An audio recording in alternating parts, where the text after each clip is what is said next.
आज हम लोग क्लास 10 का लाइट चैप्टर स्टार्ट करने जा रहे हैं। सबसे पहले जो है हम लोग क्लास 8 में 7th में लाइट चैप्टर के बारे में पढ़े थे कि light is a form of energy which enable us to see. Light एक एनर्जी का फॉर्म है जो हमें किसी भी चीज को देखने में मदद करता है। अभी यहाँ पर जो भी चीजें हैं उनको देख पा रहे हैं, जो देख पा रहे हैं लाइट है। क्या है?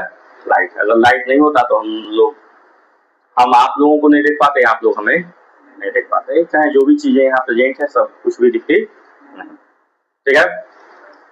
लाइट जो है स्ट्रेट लाइन में ट्रेवल करती है, इसलिए इसको हम लोग रेक्टिलिनियर प्रोपोगेशन ऑफ लाइट करते हैं। इसका एक्सपेरिमेंट अगर आपको करना है तो कर सकते हैं। एक स्ट्रेट पाइप ले लीजिए, एक बेंड पाइप ले लीजिए। अगर स्ट्रेट पाइप से जो है एक आंख बंद करके अगर किसी ऑब्जेक्ट को आप लोग देखेंगे तो वो ऑब्जेक्ट जो है दिखाई देगी, लेकिन अगर कोई बेंड पाइप है और अगर आप देखना चाहेंगे किसी ऑब्जेक्ट को तो वो दिखाई नहीं देगी।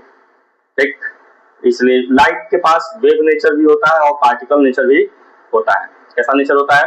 वेव नेचर भी होता है और पार्टिकल नेचर भी होता है। इसे इसको इलेक्ट्रोमैग्नेटिक वेव भी बोलते हैं। क्या बोलते हैं? इलेक्ट्रोमैग्नेटिक वेव भी बोलते हैं। लाइट जो है, लाइट की स्पीड जो होती है वो 3 × 10⁸ मीटर पर सेकेंड होती है या 3 × 10⁵ किलोमीटर पर सेकेंड भी होती है।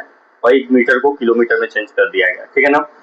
उसके बाद आता है लुमिनस ऑब्जेक्ट और नॉन लुमिनस ऑब्जेक्ट। वो ऑब्जेक्ट जिनके पास खुद की अपनी लाइट होती है उसे हम लुमिनस ऑब्जेक्ट बोलते हैं, और वो ऑब्जेक्ट जिनके पास खुद की अपनी लाइट नहीं होती है उसे हम नॉन लुमिनस ऑब्जेक्ट बोलते हैं। ठीक है ना।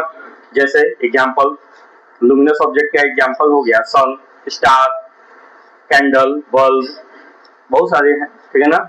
जो इनके पास खुद की अपनी लाइट है। यहाँ बल्ब ये जल रहा है तो बल्ब के पास खुद की अपनी लाइट है। अगर बल्ब जल रहा है तो सारा चीज दिख रहा है ना, दिख रहा है। इन सबको खोल दो और बल्ब को बंद कर दो तो कुछ दिखेगा? नहीं दिखेगा।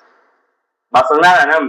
तो ये क्या हुआ? लुमिनस ऑब्जेक्ट हुआ। नॉन लुमिनस ऑब्जेक्ट हम उसे कहते हैं जिसके पास खुद की अपनी लाइट नहीं होती है।